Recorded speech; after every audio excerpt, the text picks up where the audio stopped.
So hello guys, ohay gozaimasu sa inyong tanan. So ngayon nandito tayo sa munisipyo malapit sa atin. At ngayon ay mag-a-attempt po tayo na kumuha ng resident certificate. So para saan? Kasi last time nag-a-apply ako ng Rakuten SIM card. So para magkaroon ako ng internet dito kahit nasa labas ako at makapag magkaroon ako ng Japanese number. So kailangan ko kasi siya sa ilang applications dito, lalong-lalo na sa JP Bank. So para ma-access ko siya. Ang kaso nga lang, sinabi sa akin nung nakaraan sa office ng company na pumunta raw ako dito ng January 4th, no? So yung January 4th na yun is Sabado. So sabi dun sa Google wala. So ngayon January 3, Biyernes tatry natin kasi sabi dun sa Google Map open.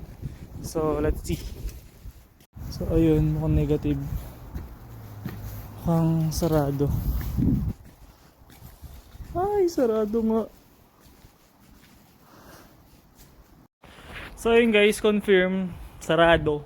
Sayang ang punta. Kaya magka-conflict na ako sa schedule nito kasi bukas nakalagay sa Google Map sarado din sila. Pero tatanungin ko ulit yung office worker kung sarado nga ba. Kasi ang linaw sarado. Pero sa Google Map, bukas ngayong araw.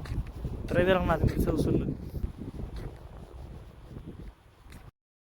Para nga pala sa mga kukuha ng Rakuten card, ang alam ko yung Rakuten card is libre lang ang pagkuha base dun sa sinabi ng ating senpai. And nung nandun ako, wala naman din kinukuhang bayad.